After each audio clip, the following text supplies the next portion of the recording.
এটা করে দাও, পেজটা নিয়ে এসে দাও। দিয়ে দিছি।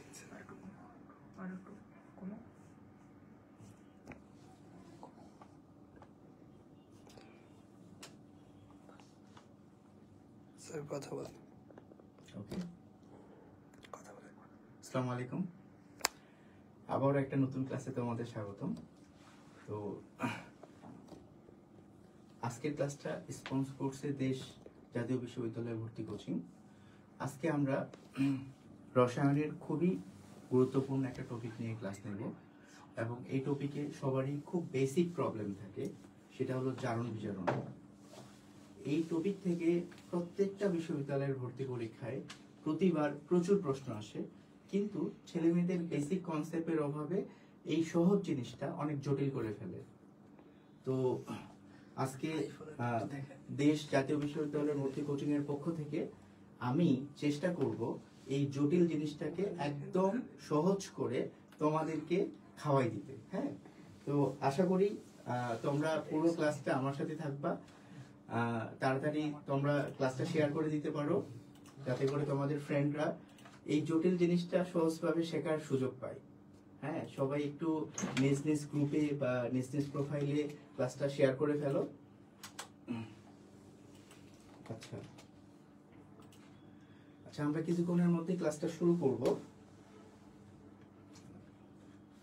আচ্ছা, রাহাত, ওয়ালাইকুম আসসালাম, আলহামদুলিল্লাহ ভালো আছি।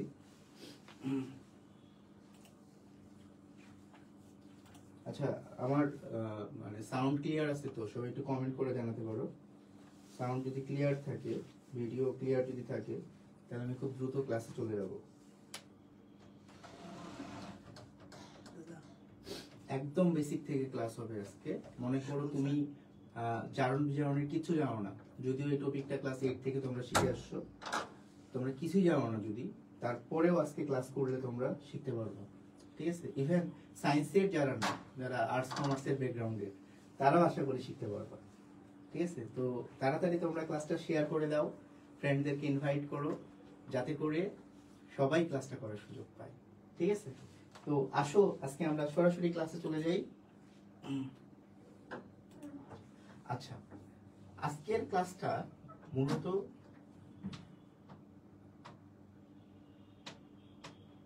আসো কিছু বেসিক কনসেপ্ট নেওয়া যাক।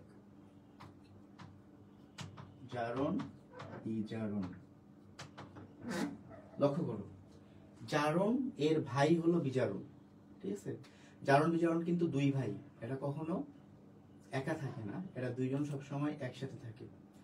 এই জন্য জারণ বিজারণ কিন্তু দুইটা বিক্রিয়া না, জারণ বিজারণ হলো একটা বিক্রিয়া।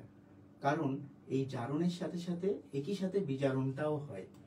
তো আমরা যদি একটা জিনিস মানে এই দুই ভাইয়ের মধ্যে যদি এক ভাইকে ঠিক মতো আমরা জানি, তাহলে আরেক ভাইকে কিন্তু আমাদের জানার দরকার নাই। আরেক ভাই এক ভাইয়ের সম্পূর্ণ বিপরীত। তো আমরা শুধু জারণ সম্পর্কে জানবো, বিজারণে জারণের ঠিক বিপরীতটা ধরে নিব। তো তুমি যদি দুইটাই একই সাথে মনে রাখতে চাও, তাহলে তুমি গন্ডগোল লাগাই ফেলবা। সো একটা জানবা, আরেকটা বিপরীত ভাবে মনে রাখবা। তো চলো আমরা দেখি জারণ জানা যায় কিভাবে, জারণ কাকে বলে। তো তুমি যদি একটা কথা মনে রাখো, তাহলে তুমি একই সাথে 8টা জিনিস জানতে পারবা। শুধু একটা কথা তোমাকে মনে রাখতে হবে, সেটা কি? সেটা হচ্ছে জারণ মানে ইলেকট্রন ছাড়ন।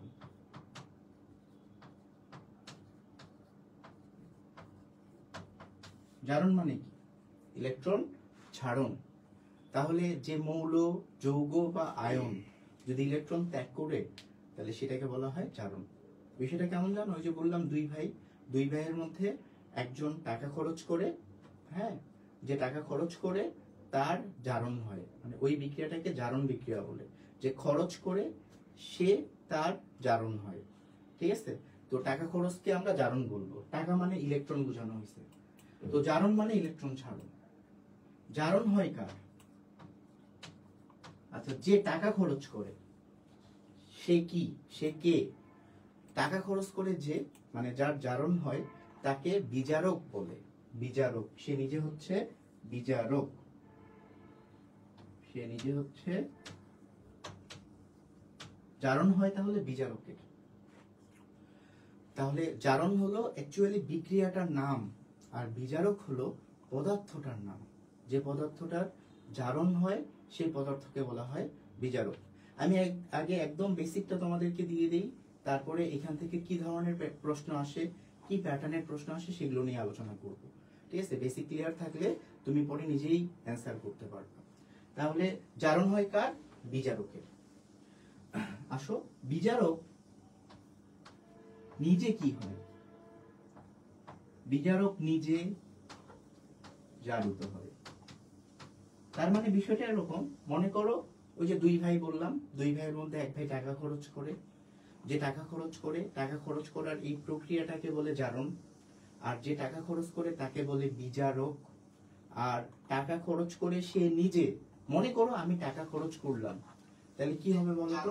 আমার কাছে টাকাটা কমে যাবে না? আমার কাছে টাকাটা তো কমে যাবে, তাই না? তাহলে কমে যাওয়া মানে আমি নিজে জারিত হলাম। ঠিক আছে, টাকা খরচ করা মানে আমার টাকা কমে গেল, অর্থাৎ কোন মৌল যখন ইলেকট্রন ত্যাগ করবে তার তো ইলেকট্রনটা কমে যাবে, তাই না? তো ইলেকট্রন কমে যাওয়াকে কি বলা হয়? যে তাহলে তার জারিত, সে নিজে জারিত হলো। আচ্ছা, নিজে জারিত হয়, এবং এই টাকাটা তো আমি অন্য কাউকে দিব, তাই না? আমি টাকা খরচ করলাম মানে আমি জারিত হলাম, আমার টাকাটা আরেকজন নিল মানে সে অপরজন কি হইল? সে বিজারিত হইছে, অপরকে বিজারিত করে।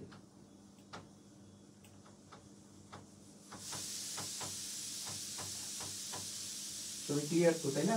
না বুঝলে অবশ্যই আমাদের প্রশ্ন করবা। তাহলে তুমি লক্ষ্য করো, আমরা এই একটা জিনিস থেকে কিন্তু চারটা বিষয় জানতে পারবো। জারণ মানে ইলেকট্রন ছাড়ন, জারণ হয় বিজারকের, বিজারক ইলেকট্রন ত্যাগ করে নিজে জারিত হয়, এবং ওই ইলেকট্রনটা অন্য কেউ গ্রহণ করে সে কিন্তু বিজারিত হয়।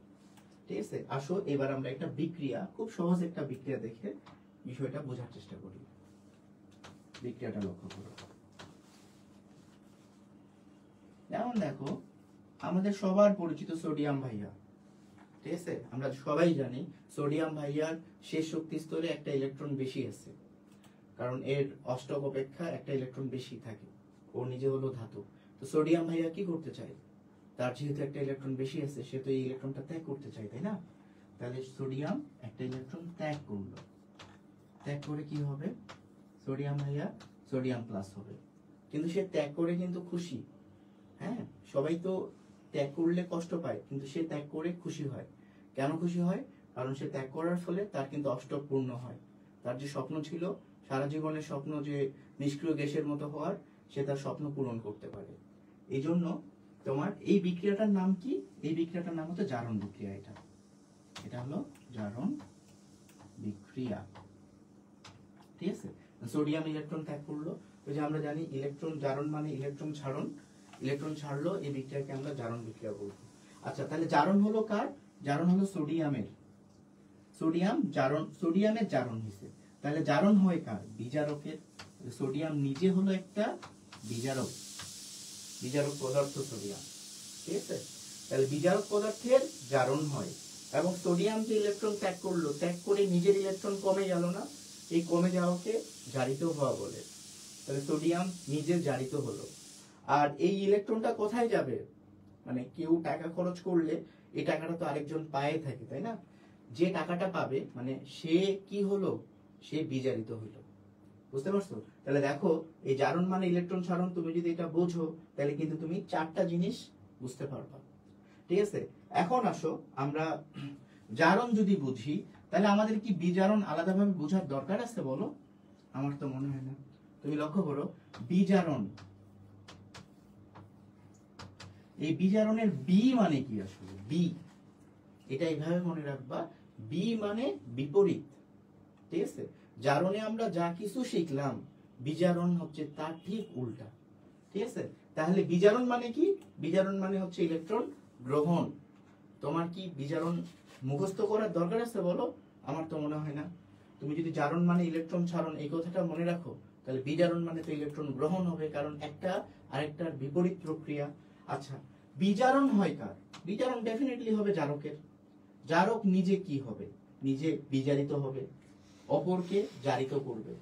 তাহলে তোমার বিজারণ, জারক, বিজারিত, জারিত, এগুলো কি আলাদাভাবে মনে রাখার দরকার আছে? আমার তো মনে হয় না।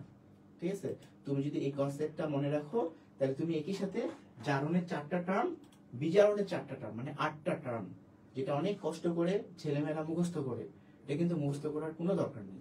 ঠিক আছে, খুব ইজিলি তুমি জারণ, বিজারক, জারিত, বিজারিত সব কিছু এই একটা কথার মাধ্যমে একদম পারবা। ঠিক আছে, এবার জারণ হয়েছে, কোনটার বিজারণ হয়েছে, বা কোনটার জারণ বিজারণ হয়নি, বা কোন বিক্রিয়াটা জারণ বিজারণ বিক্রিয়া নয়, এই প্যাটার্নের প্রশ্নগুলো পারবা কিভাবে? এই প্যাটার্নের প্রশ্নগুলো কিন্তু তুমি জারণ সংখ্যা দিয়ে পারবা। ঠিক আছে, একটা বিক্রিয়া দেখো, সবচেয়ে সোজা বিক্রিয়া দিয়ে আগে আমি শুরু করি, তারপরে ধীরে ধীরে কঠিন বিক্রিয়াতে যাব। এই বিক্রিয়াটা দেখো, সোডিয়াম প্লাস ক্লোরিন বিক্রিয়া করে সোডিয়াম ক্লোরাইড হলো। ঠিক আছে, এখন আমরা জারণ বিজারণ নির্ণয় করা শিখবো জারণ সংখ্যা দিয়ে। ঠিক আছে, এখন তুমি লক্ষ্য করো জারণ সংখ্যাটা কি জিনিস জানো?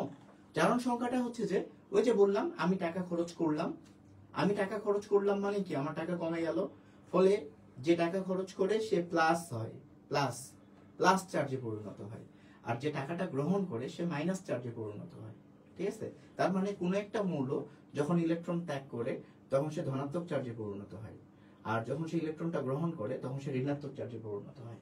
ঠিক আছে, তো লক্ষ্য করো এখানে সোডিয়াম আছে, সোডিয়াম তো একা আছে তাই না, ও কারোর সাথে যুক্ত হয়নি। তুমি যখন একা থাকবা তখন তোমার জারণ সংখ্যা 0 হবে, আর তুমি যখন কারোর সাথে যুক্ত হবা তখন তোমার জারণ সংখ্যার পরিবর্তন হবে। ঠিক আছে, তুমি সিঙ্গেল মানে তুমি 0, বুঝছো? তুমি কাপল মানে তখন কিন্তু তোমার একটা জারণ সংখ্যা আছে। সাধারণত আমি বলি ছেলেরা সবসময় প্লাস হয়। কেন প্লাস হয়? কারণ রেস্টুরেন্টে বসলে ভাইয়া তোমাকে কিন্তু টাকাটা খরচ করতে হবে, সো তুমি হবা প্লাস। ঠিক আছে, তো সোডিয়াম তাহলে কি চিন্তা করো, তাহলে আমি যদি ওভাবে চিন্তা করি সোডিয়াম হচ্ছে ছেলে, সোডিয়াম তো প্লাস হয় তাই না, সোডিয়াম ইলেকট্রনটা ক্লোরিনকে দেয়, তাহলে ক্লোরিন হবে মাইনাস। তো যাই হোক, এখানে সোডিয়াম যেহেতু এখনো ক্লোরিনের সাথে যুক্ত হয়নি, একা আছে, সেহেতু সে 0, সে এখনো কোনো টাকা খরচ করেনি। নেক্সট আসো ক্লোরিন, এখানে 2টা ক্লোরিন আছে, কিন্তু ক্লোরিন মানে তো ক্লোরিন, এখনো কিন্তু ক্লোরিন অন্য কারোর সাথে যুক্ত হয়নি, সো ক্লোরিনটাও 0। কিন্তু এইখানে যখন আমরা যাব সোডিয়াম ক্লোরাইড, এরা যখন যুক্ত হইছে তখন কিন্তু এরা ইলেকট্রন আদান প্রদান করে যুক্ত হইছে। বুঝতে পারছো? দেওয়া নেওয়া ছাড়া তুমি কারোর সাথে যুক্ত হইতে পারবে না। বুঝতে পারছো? সো সোডিয়াম ক্লোরিনের সাথে যুক্ত হবে কখন? ইলেকট্রন আদান প্রদানের মাধ্যমে। সোডিয়াম একটা ইলেকট্রন ত্যাগ করে সোডিয়াম প্লাস হয়, আর ওই ইলেকট্রনটা ক্লোরিন গ্রহণ করে মাইনাস হয়। দেখো খুব সোজা একটা বিক্রিয়া। এই বিক্রিয়াতে আমরা জারণ বিজারণ বের করব কিভাবে? দেখো, সোডিয়াম 0 থেকে +1 হইছে, ক্লোরিন 0 থেকে -1 হইছে। ঠিক আছে, সোডিয়াম 0 থেকে +1 হইছে, এর মানে কি? এর মানে হচ্ছে সোডিয়ামের জারণ সংখ্যা বৃদ্ধি পাইছে। 0 থেকে প্লাস হওয়া মানে কি? বাড়া না। আর 0 থেকে মাইনাস হওয়া মানে কি? কমা। ঠিক আছে, তো মনে রাখবা জারণ সংখ্যার বৃদ্ধিকে জারণ বলে, এটা নোট করে রাখো, খুবই গুরুত্বপূর্ণ লাইন এটা। তাহলে জারণ সংখ্যার বৃদ্ধিকে জারণ বলে। তাহলে যার জারণ সংখ্যা বৃদ্ধি পাবে আমরা তাকে কিন্তু জারণ বলবো। ঠিক আছে, আর যার জারণ সংখ্যা কমে যাবে ওটা তো মনে রাখার দরকার নেই, আমি বলছি একটাতে যা জানবা অপরটা হচ্ছে ঠিক তার উল্টা। ঠিক আছে, তাহলে এখানে সোডিয়াম 0 থেকে প্লাস হইছে মানে বাড়ছে, মানে সোডিয়ামের জারণ হইছে। 0 থেকে মাইনাস হইছে মানে কমছে, মানে কি হইছে? এর বিজারণ হইছে। ঠিক আছে, তাহলে সোডিয়ামের জারণ হইছে আর ক্লোরিনের বিজারণ হইছে। অতএব আমরা বলতে পারি এই বিক্রিয়াটা হচ্ছে একটা জারণ বিজারণ বিক্রিয়া। ঠিক আছে, এখন আসো জারণ হয় কার? জারণ হয় বিজারকের। সো সোডিয়াম এখানে বিজারক, একটু আগে আমরা পড়লাম জারণ হয় বিজারকের। ঠিক আছে, আর বিজারণ হয় কার? বিজারণ হয় জারকের। ক্লোরিনটা হচ্ছে আমাদের এখানে জারক, জারক। ঠিক আছে, তাহলে দেখো একটা বিক্রিয়াতে এভাবে আমরা জারণ, বিজারণ, জারক, বিজারক চিহ্নিত করতে পারি। আসো এবার আমি একটা প্রশ্নের স্যাম্পল দেখাই, যেটা বিভিন্ন ভর্তি পরীক্ষায় বারবার আসে। এই প্রশ্নের উত্তরটা কিন্তু তোমাদেরকে দিতে হবে। ঠিক আছে, আসো আমি প্রশ্নে চলে যাই। খুব ইজি একটা কোশ্চেন। দেখো, তোমাদেরকে বলতে হবে যে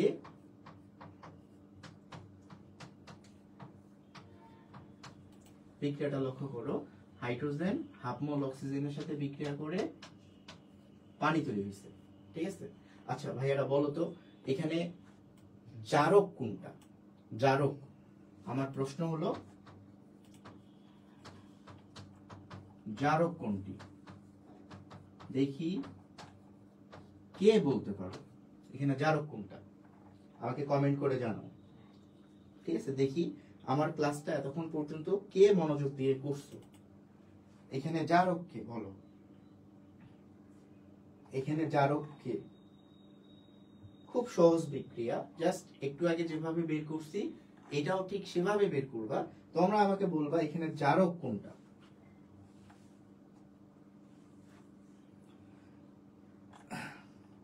আচ্ছা এখানে জারক কোনটা আবার দেখো,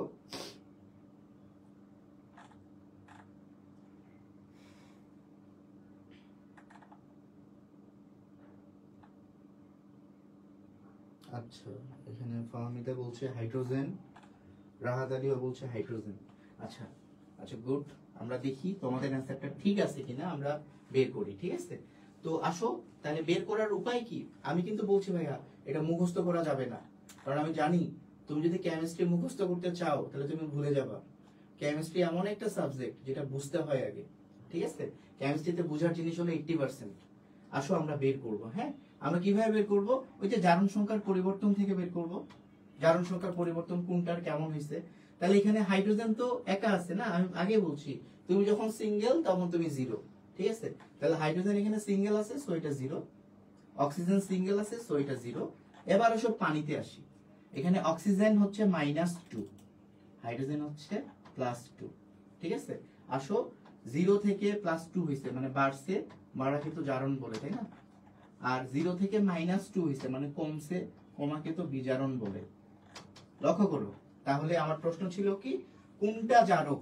ভাইয়ারা তুমি তো রাহাত দুইটাই, আচ্ছা রেজওয়ান সরকার দুইটাই হবে পা না ভাইয়ারা, দুইটা হবে না। লক্ষ্য করো জারণ আমরা জানি বিজারণ হয় জারকের, ঠিক আছে। সো এখানে অক্সিজেনটা হচ্ছে জারক, এখানে অক্সিজেনটা হচ্ছে জারক পদার্থ। এই প্রশ্নটা খুবই কমন কোশ্চেন, বিভিন্ন ভর্তি পরীক্ষায় আসে, ঠিক আছে। এবং আমি জানি ম্যাক্সিমাম ছেলেমেয়েরাই এই জিনিসটা মুখস্থ করার চেষ্টা করে, আর এগুলো মুখস্থ করলে কিন্তু হবে না, বুঝতে হবে। পরীক্ষার রুমে পেন্সিল আর কলম দিয়ে তুমি প্রশ্নের মধ্যে 0 থেকে জারণ সংখ্যার পরিবর্তনটা থেকে বের করতে পারবে, ঠিক আছে। খুব ইজি বিষয় এটা। আসো এটা হয়নি, নেক্সট প্রশ্নটা হবে। আসো আমরা আরেকটা প্রশ্ন দেখি, ঠিক আছে। আরেকটা প্রশ্ন দেখি, SnCl2 প্লাস FeCl3 বিক্রিয়া করছে SnCl4 প্লাস FeCl2। এই প্রশ্নটা লক্ষ্য করো তো, এটা আমি করে দিচ্ছি, ঠিক আছে। চিন্তার কোনো কারণ নাই, এটাতে আমরা ঠিক আগের মতো করে জারণ বিজারণ জারক বিজারক বের করব, ঠিক আছে। আসো আমরা টিনের মধ্যে আসি। টিন ক্লোরিনের সাথে যুক্ত আছে, ঠিক আছে। এখানে দেখো এক একটা ক্লোরিনের জারণ সংখ্যা কিন্তু -1, তাহলে দুইটা মানে তাহলে এটা হবে -2, দুইটা ক্লোরিন আছে যেহেতু, টিনটা হবে +2, এখানে টিনের জারণ সংখ্যা +2।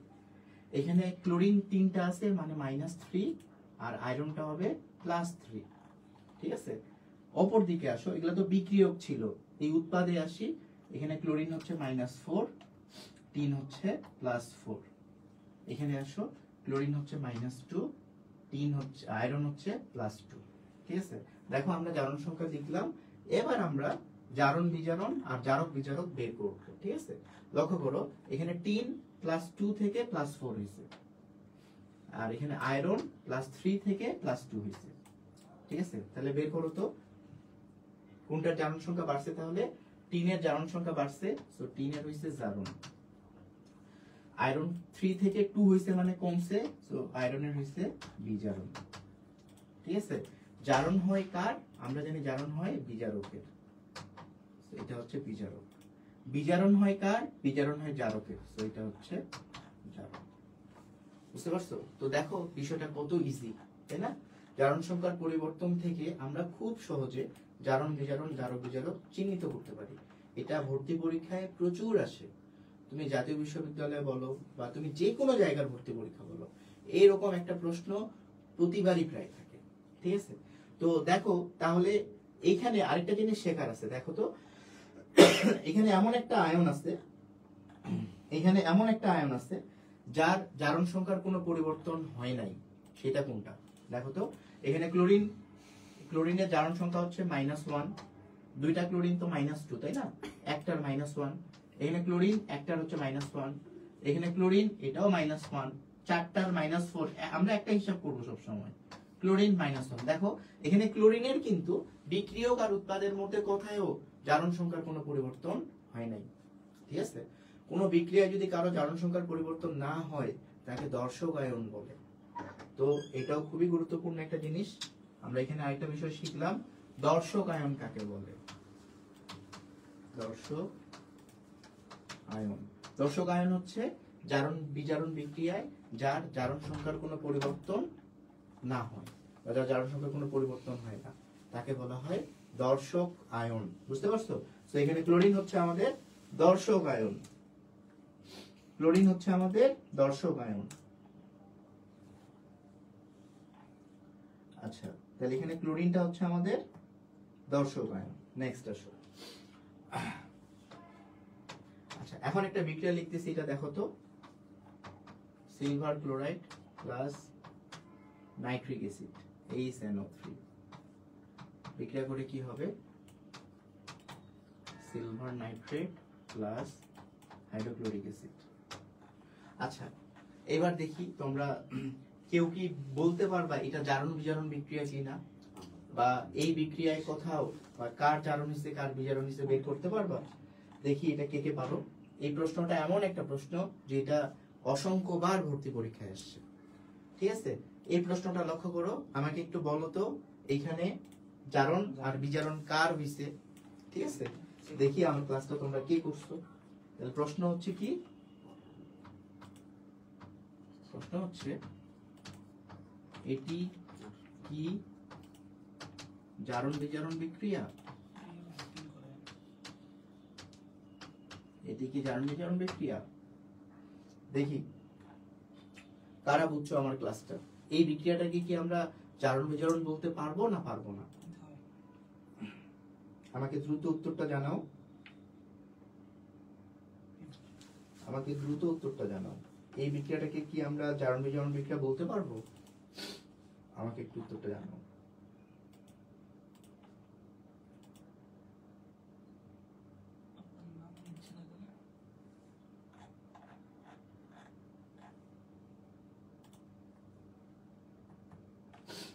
আচ্ছা,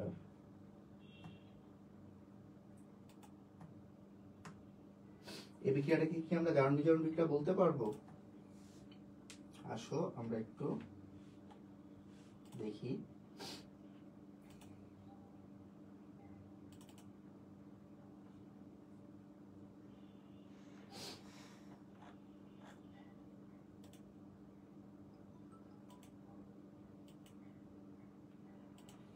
এই বিক্রিয়াটাকে কি আমরা জারণ বিজারণ বলতে পারবো না পারবো না?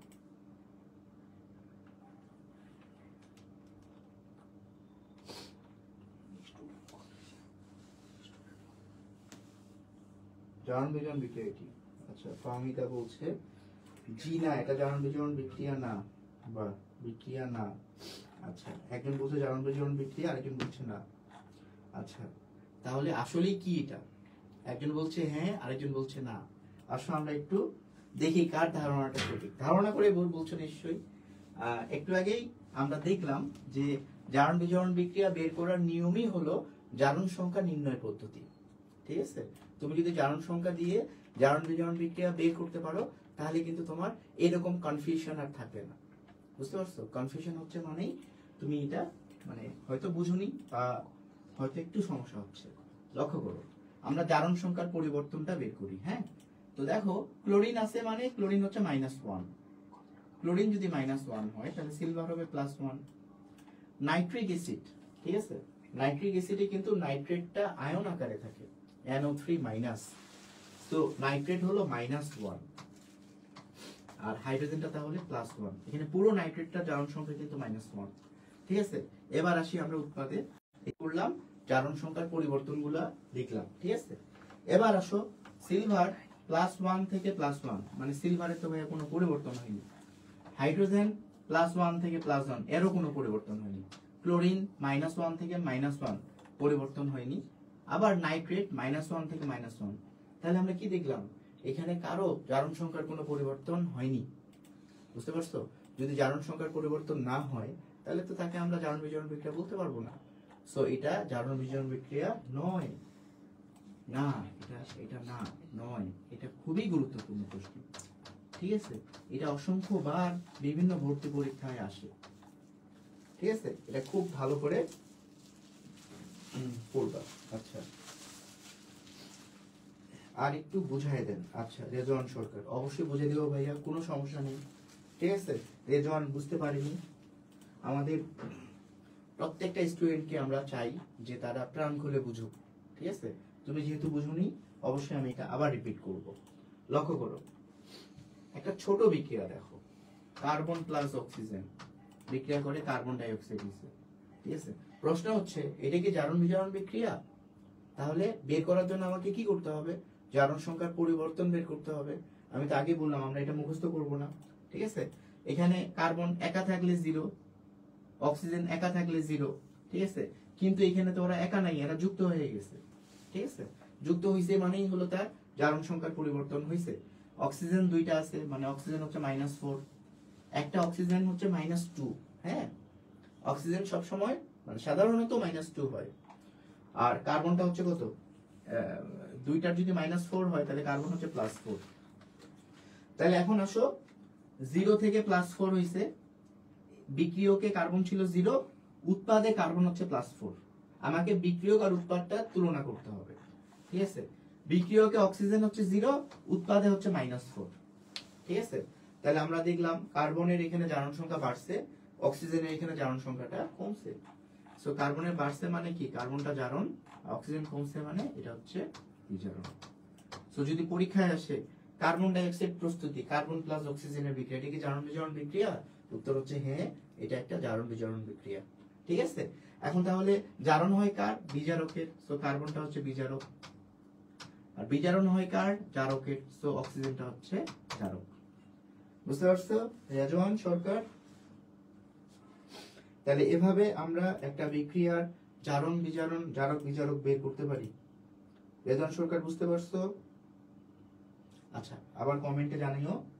আসো আমরা পরবর্তী টপিকে যাই।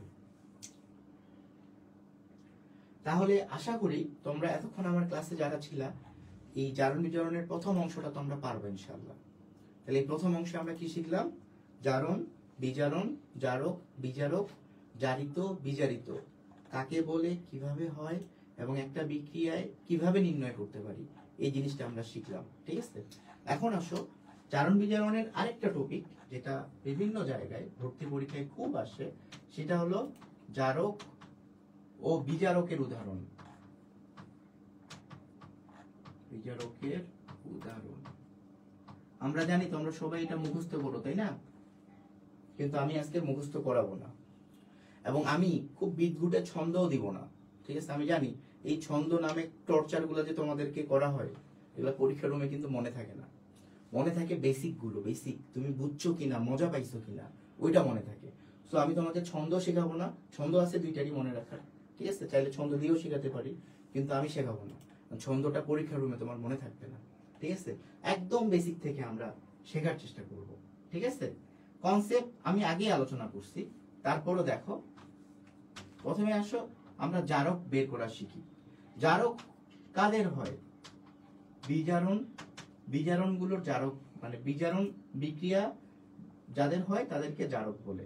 বিজারণ মানে কি? বিজারণ মানে হচ্ছে ইলেকট্রন গ্রহণ, তাই না? তাহলে যারা ইলেকট্রন গ্রহণ করে তাদেরকে জারক বলে।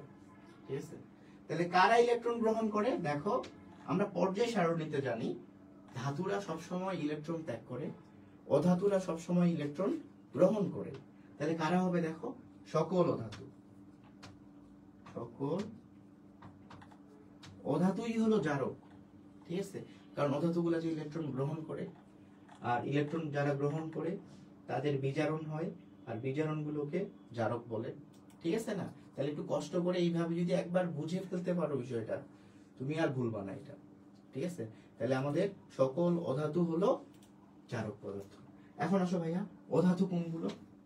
পর্যায় সারণীতে অধাতু কোনগুলো? যেমন আমরা জানি হ্যালোজেন গুলো হচ্ছে অধাতু। হ্যালোজেন, হ্যালোজেন বলতে আমরা কি বুঝবো? ওই যে ফ্লোরিন, ক্লোরিন, ব্রোমিন, আয়োডিন, এরা হলো অধাতু এবং এরা হলো আমাদের জারক পদার্থ। এছাড়াও আরো কি জারক আছে? হ্যাঁ আছে, অবশ্যই আছে। অক্সিজেন জারক। ঠিক আছে? অক্সিজেন তো অধাতু, এটাও জারক হবে। তারপরে আসো নাইট্রোজেন জারক পদার্থ হবে। ঠিক আছে? তো এই অধাতুগুলো আমাদের কি হবে?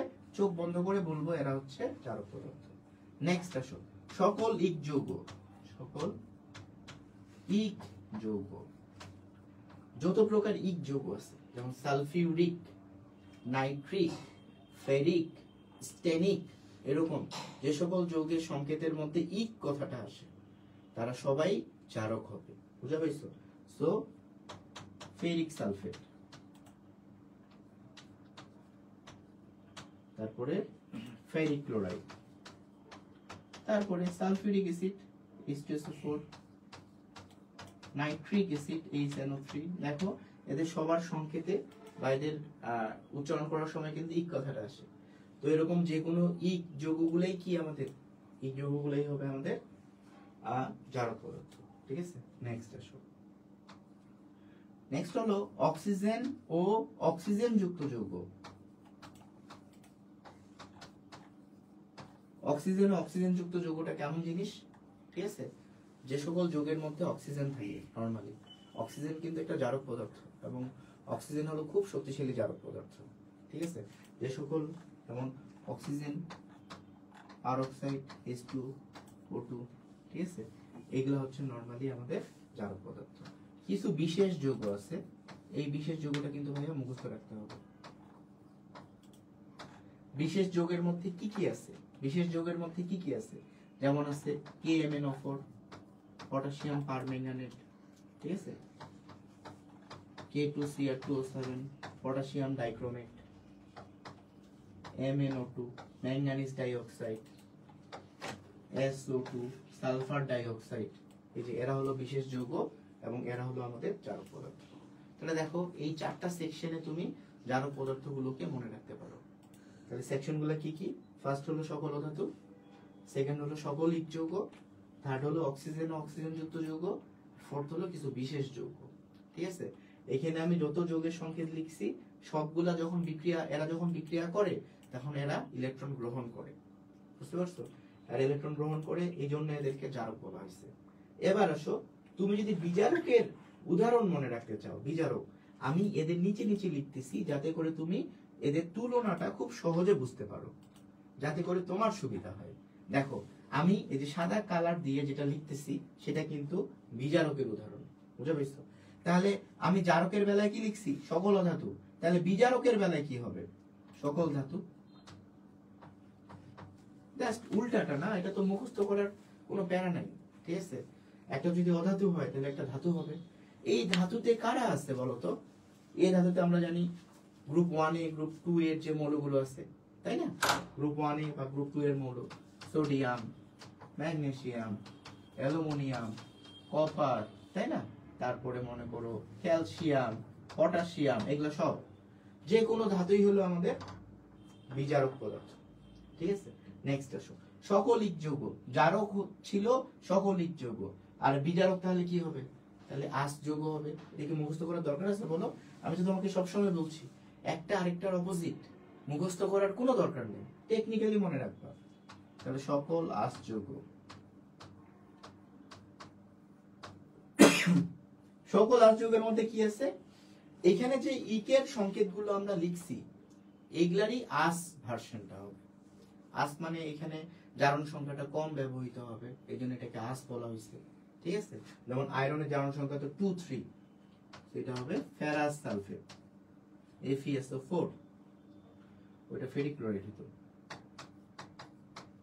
Ferrous chloride. নাইট্রাস অ্যাসিড,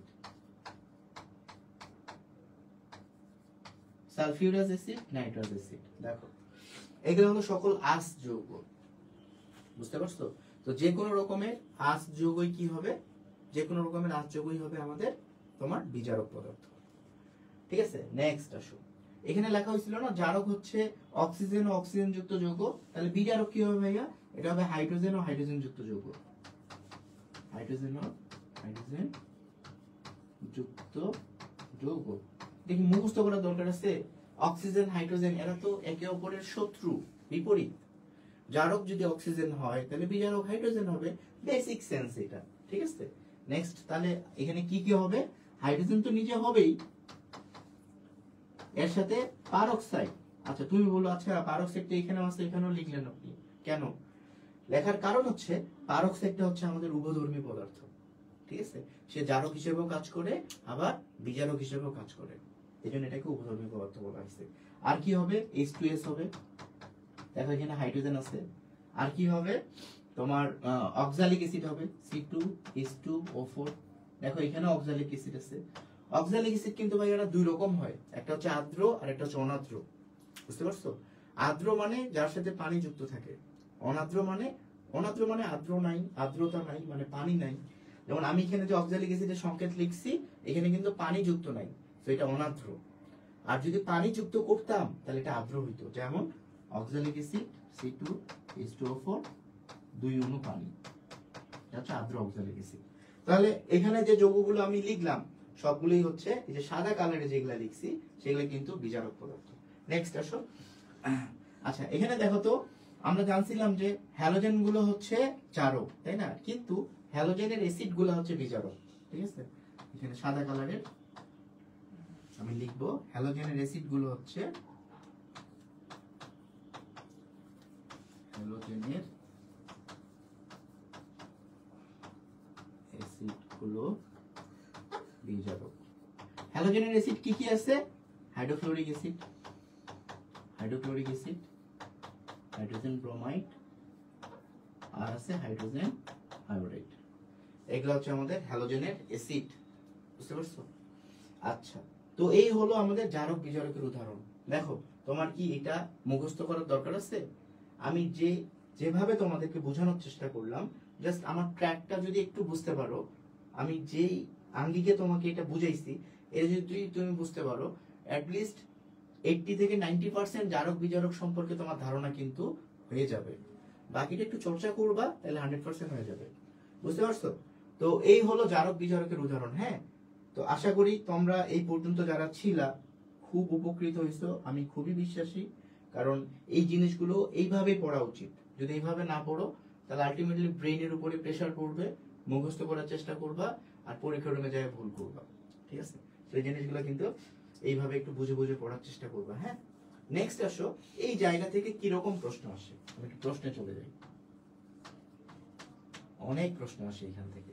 হ্যাঁ, আমি যদি বলি শুধু মেডিকেল ভর্তি পরীক্ষায় জারক বিজারক থেকে কমপক্ষে 8 থেকে 10 বার প্রশ্ন আসছে। জাতীয় বিশ্ববিদ্যালয় থেকেও উদাহরণগুলো থেকে প্রশ্ন আসবে। নিচের কোনটি জারক পদার্থ, নিচের কোনটি বিজারক পদার্থ, অথবা নিচের কোনটি উভধর্মী পদার্থ, এই 3 প্যাটার্নের প্রশ্ন আসে এখানে। তাহলে আসো, আমি যেগুলা শেখালাম এর মধ্যে উত্তর খোঁজার চেষ্টা করো, উত্তরগুলো তোমরা দেওয়ার চেষ্টা করবা। হ্যাঁ, প্রথম প্রশ্নটাতে আসি। নিচের কোনটি জারক, নিচের কোনটি জারক? ঠিক আছে, প্রথমটা হচ্ছে তোমার পটাশিয়াম, তারপরে আয়রন, তারপরে অক্সিজেন, তারপরে ম্যাগনেসিয়াম। কোনটা জারক? দেখি তোমরা কে কে বলতে পারো, ঝটপট উত্তরটা আমাকে জানানোর চেষ্টা করো। খুবই ইজি একটা কোশ্চেন দিয়েছি তোমাদের জন্য, দেখি এই প্রশ্নের উত্তরটা কে দিতে পারতেছে আমাকে।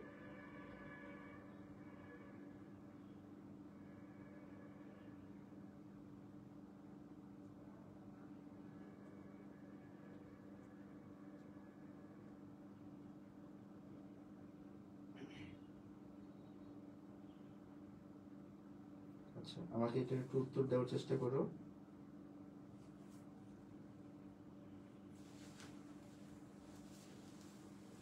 নিচের কোনটি জারক পদার্থ? খুব ইজি একটা কোশ্চেন, ঠিক আছে? দেখি এটার কি উত্তর দিতে পারতেছো।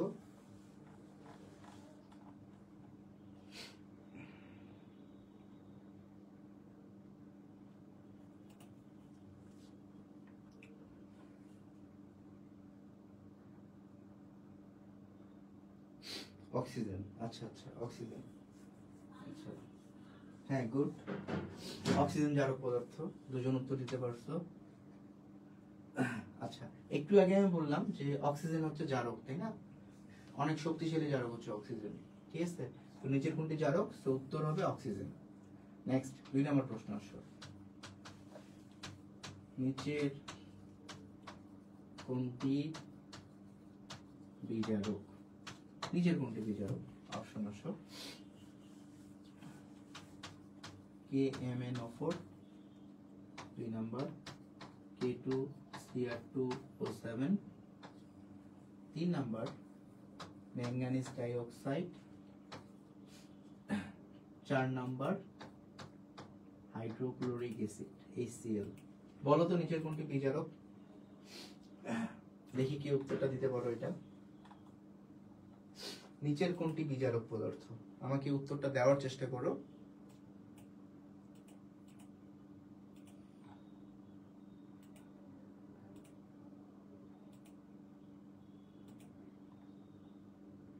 নিচের কোনটি বিজারক? বলো, আমাকে উত্তরটা ঝটপট জানায় দাও।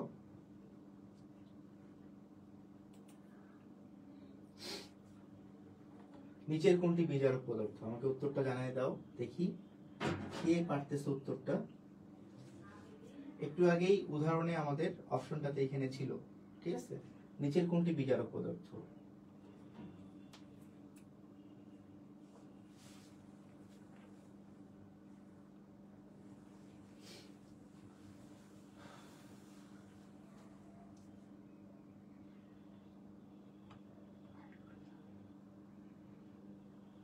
আচ্ছা,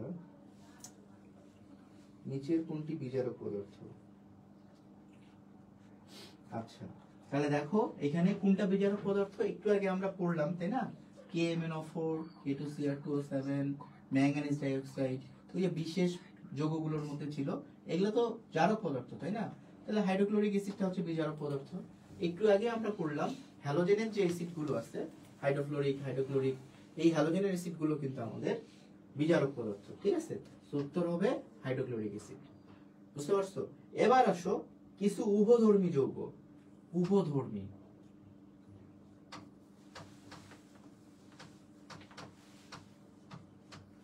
উভধর্মী কারা কারা? খুবই আসে উভধর্মীটা, যেমন peroxide H2O2, sulphur dioxide, ozone O3, এগুলা হচ্ছে আমাদের উভধর্মী পদার্থ। এর অর্থ হলো এরা কখনো কখনো জারক হিসেবে কাজ করে, আবার কখনো কখনো বিজারক হিসেবে কাজ করে, ঠিক আছে? উভয়ের মতো আচরণ করে, এই জন্য এগুলাকে উভধর্মী বলা হয়েছে, ঠিক আছে? তো এই হলো আমাদের জারক বিজারক এর উদাহরণগুলো, যেগুলো পরীক্ষায় খুব আসে। এবার আসো এই টপিকের শেষ অংশে চলে যাই। মানে জারণ বিজারণ থেকে 3 টাইপের প্রশ্ন আসে। আমি অলরেডি 2টা টাইপ আলোচনা করছি, হ্যাঁ? জারণ বিজারণ কাকে বলে, বিক্রিয়াগুলো, আর জারক বিজারক এর উদাহরণগুলা। 3rd টাইপ হলো জারণ সংখ্যা নির্ণয়, ঠিক আছে? জারণ সংখ্যা নির্ণয় করব কিভাবে? জারণ সংখ্যা নির্ণয়, জারণ সংখ্যা বের করব কিভাবে? এরকম মানে পরীক্ষায় প্রচুর প্রশ্ন আসে যে একটা যৌগের সংকেত দেওয়া আছে, বলা হয় যে নিচে আন্ডারলাইন থাকে, বা বলা হয় যে কেন্দ্রীয় মৌলের জারণ সংখ্যা কত, ঠিক আছে? তো এই টাইপের প্রশ্নগুলো তুমি কিভাবে উত্তর করবা, ঠিক আছে? তো খুবই ইজি এটা। জারণ সংখ্যা তো মুখস্থ করার জিনিস না, তাই না? জারণ সংখ্যা বোঝার আগে তোমাকে যোজনী বুঝতে হবে, যোজনী, ঠিক আছে? আমি একদম সিম্পল ভাবে বোঝানোর চেষ্টা করব, ঠিক আছে? যোজনী কি তোমরা নিশ্চয়ই জানো। যোজনী হলো কোন মৌলের শেষ শক্তি স্তরে বিয়োজক ইলেকট্রন সংখ্যাকে যোজনী বলে, ঠিক আছে? নরমালি প্রথম গ্রুপে যে মৌলগুলো আছে, যেমন lithium, sodium, potassium, rubidium, caesium, এই মৌলগুলো তো প্রথম গ্রুপে আছে, তাই না? এদের শেষ শক্তি স্তরে একটা করে ইলেকট্রন আছে, এই জন্য এদের যোজনী হচ্ছে 1। যোজনী 1। যোজনী যদি 1 হয় তাহলে জারণ সংখ্যা কত? এদের জারণ সংখ্যা হচ্ছে +1। যোজনী আর জারণ সংখ্যার মধ্যে কিন্তু এটাই পার্থক্য। হ্যাঁ, যোজনীতে কোনো চার্জ থাকে না, কিন্তু জারণ সংখ্যার মধ্যে প্লাস বা মাইনাস চার্জ থাকে। ঠিক আছে, তাহলে এদের যোজনী হচ্ছে 1 এবং এদের জারণ সংখ্যা হচ্ছে আমাদের +1।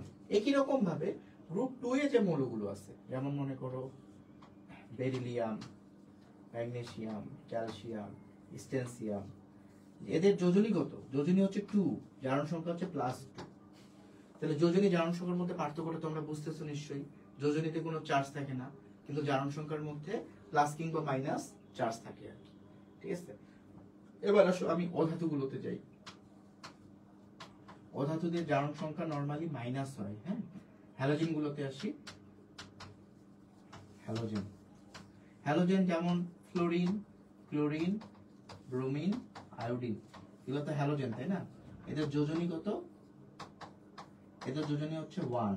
আর এদের জারণ সংখ্যা কত?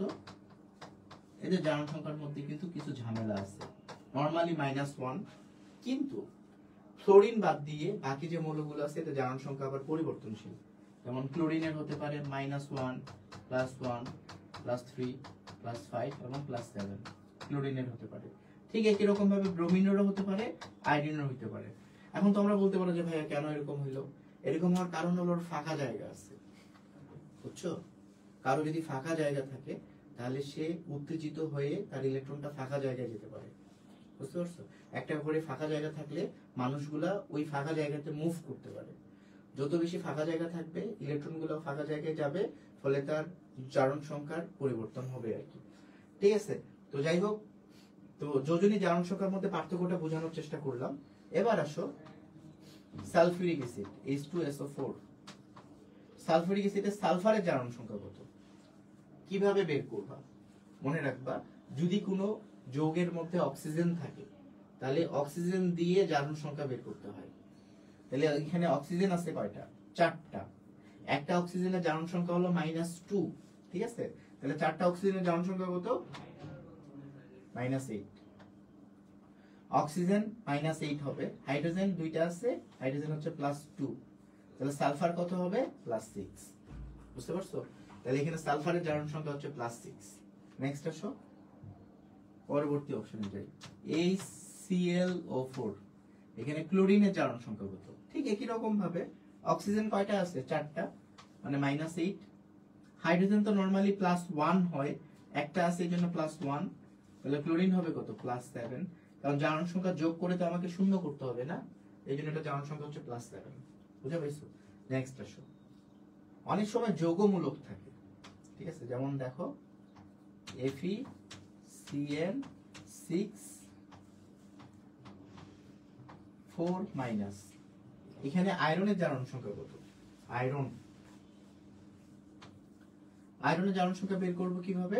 এখানে সায়ানাইড হলো একটা যৌগমূলক, ঠিক আছে, এবং এই সায়ানাইড যৌগমূলকের জারণ সংখ্যা হচ্ছে -1। তাহলে আয়রন হচ্ছে কত? এটাকে x ধরবো, x ধরি, সায়ানাইড হচ্ছে -1, তাহলে -1 × 6 সমান সমান, এর উপরে চার্জ আছে আবার -4, তাহলে -4 হবে। ঠিক আছে, তাহলে x এর মান কত পাবো?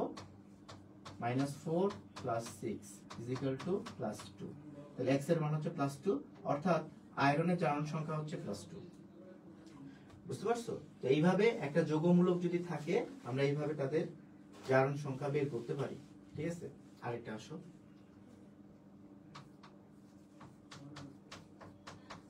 টেট্রাইমিন কপার আয়ন। টেট্রাইমিন কপার আয়ন, এখানে কপারের জারণ সংখ্যা কত? কেমনে বের করব? দেখো, কপারের জারণ সংখ্যা বের করতে গেলে আমাদের কি করতে হবে? কপারটাকে x ধরতে হবে, সো এটা x প্লাস এমিনের জারণ সংখ্যা হচ্ছে 0, 4টা আছে এই জন্য × 4 ইকুয়াল টু, এর উপরে চার্জ আছে +2 এই জন্য হবে +2, তাহলে x এর মান কত? +2, তাহলে কপারের জারণ সংখ্যা হচ্ছে +2। ঠিক আছে, আসো তোমাদেরকে লিখে দেই কোন কোন যৌগমূলকগুলোর জারণ সংখ্যা কত। যৌগমূলকের জারণ সংখ্যা। আসো আমরা একটু দেখে নিই।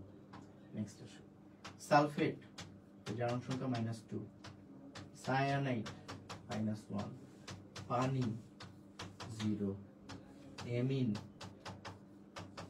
0। ঠিক আছে, এই তো এই কয়টা দিয়ে নরমালি প্রশ্ন আসে। যৌগমূলকের যদি জারণ সংখ্যা তুমি জানো তাহলে খুব সহজেই এই জটিল যৌগগুলো জারণ সংখ্যা বের করতে পারবা। ঠিক আছে, এখন আসো আমি একটু ব্যতিক্রমে যাই। হ্যাঁ, এগুলো হলো একদম বেসিক জিনিস। ব্যতিক্রম হাজারি স্যারের বইয়ে 5টা ব্যতিক্রম আছে। আমি দেখছি ভর্তি পরীক্ষায় প্রশ্নগুলো আসে ওই ব্যতিক্রম জায়গাগুলো থেকে। 5টা হাজারি স্যারের বইয়ে 5টা ব্যতিক্রম দেওয়া আছে এবং নিচে অ্যান্সারও দেওয়া আছে, বুঝছো? তো আসো আমরা একটু ব্যতিক্রমটা বোঝার চেষ্টা করি। প্রথম ব্যতিক্রম দেওয়া আছে Fe3O4, এখানে আয়রনের জারণ সংখ্যা কত?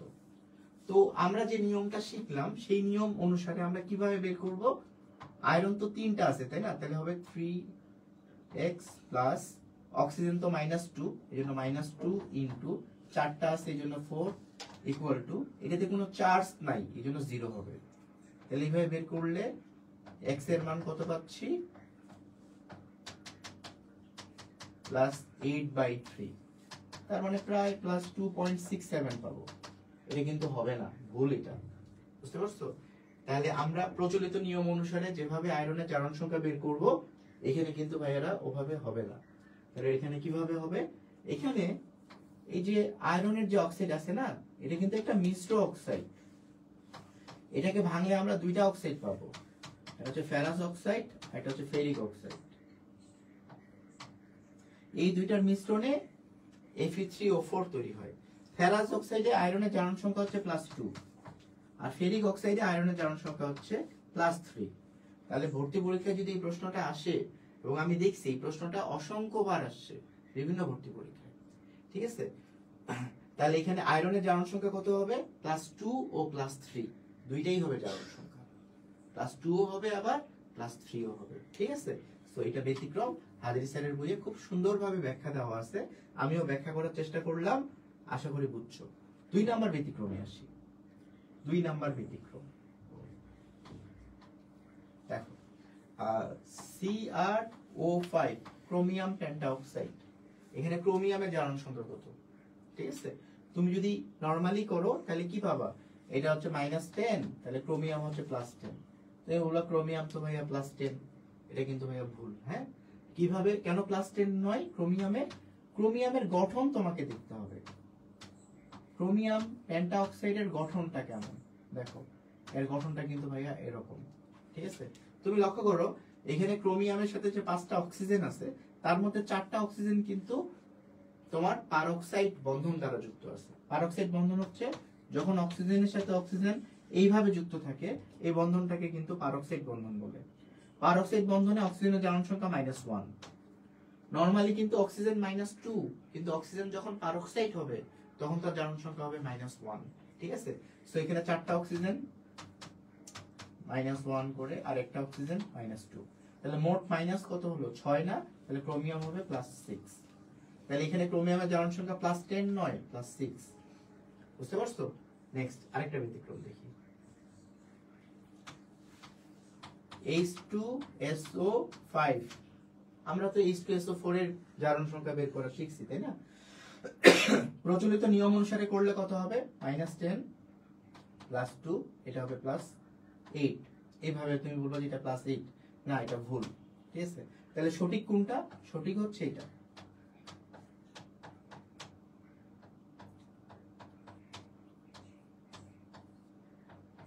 এই যৌগটার গঠন এরকম। হ্যাঁ, তো লক্ষ্য করো এখানে যে যৌগটা আছে এই যৌগটার মধ্যে কিন্তু এই যে এরকম একটা পারঅক্সাইড বন্ধন আছে। পারঅক্সাইড মানে তো অক্সিজেন -1 করে, ঠিক আছে, বাকিগুলো -2। তাহলে মোট মাইনাস হলো কয়টা? 2 4 6 7 8, মানে -8 হইলো। 5টা অক্সিজেনের জারণ সংখ্যা তাহলে -10 না, -8। দুইটা হাইড্রোজেন তো +2, তাহলে সালফার হবে +6। তো এখানে সালফারের জারণ সংখ্যা হচ্ছে +6। বুঝতে পারছো? তো এইভাবে জারণ সংখ্যা নির্ণয় করা যায়। তো আমি নরমাল নিয়ম আর ব্যতিক্রম নিয়মও দেখাই দিলাম। এবার আসো ভর্তি পরীক্ষায় কি রকম প্রশ্ন আসে। ভর্তি পরীক্ষায় কি রকম প্রশ্ন আসে যেমন আসো HClO3 কেন্দ্রীয় মৌলের জারণ সংখ্যা কত?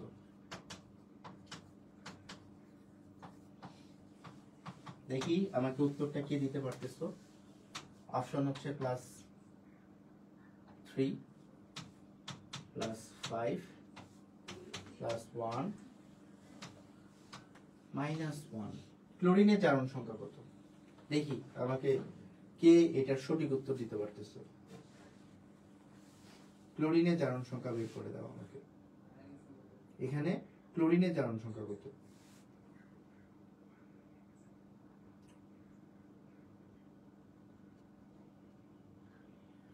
ক্লোরিনের জারণ সংখ্যা কত? আচ্ছা,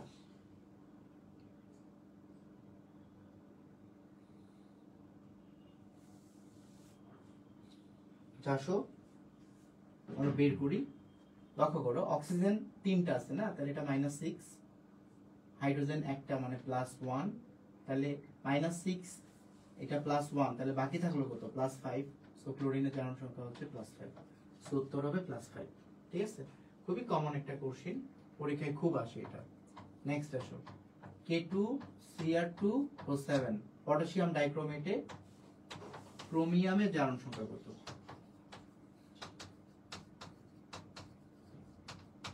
ঠিক আছে, এটা কেমনে করব? ঠিক একই রকম ভাবে, যেহেতু অক্সিজেন 7টা আছে মানে -14 অক্সিজেন, পটাশিয়াম 2টা আছে মানে +2, একটা পটাশিয়ামের +1, তাহলে ক্রোমিয়াম কত হবে? +12 হবে। দুইটা ক্রোমিয়ামের +12 সব সময় হিসাব করব একটার জন্য, হ্যাঁ, তাহলে একটার জন্য কত হবে? +6। সো উত্তর হবে +6। বুঝতে পারছো? তাহলে জারণ সংখ্যা দিয়ে ভর্তি পরীক্ষায় এভাবে প্রশ্ন আসে। ঠিক আছে, তাহলে দেখো আমি আজকে একটা টপিকস পড়াইলাম, জারণ বিজারণ। এটা মূলত পরিমাণগত রসায়নের একটা অংশ। ঠিক আছে, এবং এই অংশটা থেকে প্রতিবার প্রচুর প্রশ্ন আসে। আমি চেষ্টা করছি পুরো টপিকটাকে শেষ করার, এবং এই টপিক থেকে 3 ধরনের প্রশ্ন আসে। আমি 3টা অংশই তোমাদের বোঝানোর চেষ্টা করছি। ঠিক আছে, আশা করি ক্লাসটা যারা করছো খুবই ইফেক্টিভ হয়েছে বা ইফেক্টিভ হবে তাদের জন্য। ঠিক আছে, তো আবার পরবর্তী ক্লাসে দেখা হবে। দেশ জাতীয় বিশ্ববিদ্যালয় ভর্তি কোচিং এর পক্ষ থেকে আজকে আমি এখানেই বিদায় নিলাম। আল্লাহ হাফেজ।